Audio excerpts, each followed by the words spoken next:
Budget सत्र की इस पहले पार्ट की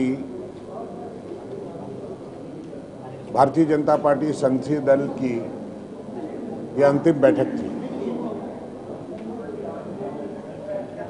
चूंकि जो सांसद राज्यसभा में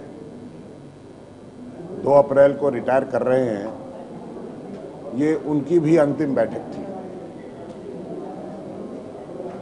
और उसमें माननीय बाल आप्टे जी, साणप्पा जी, कांजी भाई पटेल जी, अनुसुईया उइके और मैं खुद उपस्थित था। उनको उनके बारे में, उनके अपने राजनीतिक संसदीय राजनीतिक जीवन के बारे में एक चर्चा करने का समय मिला। लोगों ने अपने अपने अनुभव संसदीय पार्टी के साथ शेयर किए और उसके बाद माननीय अडवाणी जी, माननीय सुषमा जी और माननीय अरुण जी ने अपने आशीर्वाद वचनों से उनको भावभीनी विदाई दी। उसके साथ साथ आज लोकसभा में बजट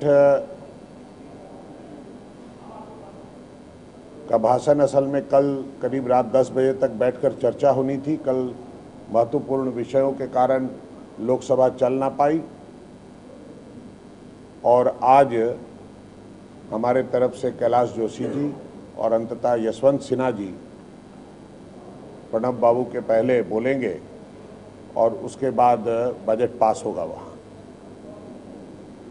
कल हमारे यहाँ बजट की चर्चा आरंभ हुई थी, आज वो कंप्लीट की जाएगी और संभवतः कल तक अगर राष्ट्रपति के यहाँ से अनुमोदन होकर बजट लोकसभा द्वारा पारित किया हुआ अनुमोदन होकर राज्यसभा में आ जाएगा तो कल वहाँ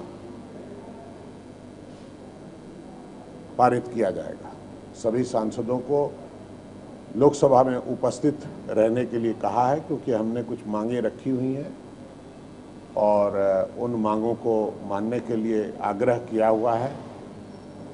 तो हो सकता है कि उस पर कोई वोट की पोजीशन बन सकती हो, तो इसलिए वो उपस्थित रहने का आग्रह किया गया है।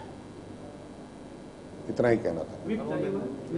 नहीं, सबको उपस्थित कहने के निंदा प्रस्ताव की जो बात थी कि निंदा प्रस्ताव के बारे में यहाँ पर कोई चर्चा नहीं, वो तो कल रात को कुछ हुआ है उनका। अब वो स्टेटमेंट अगर उन्होंने सीबीआई इंक्वायरी गठन की है, आज की लिस्ट ऑफ बिजनेस में AK एंटोनी के बयान का कोई उल्लेख नहीं है।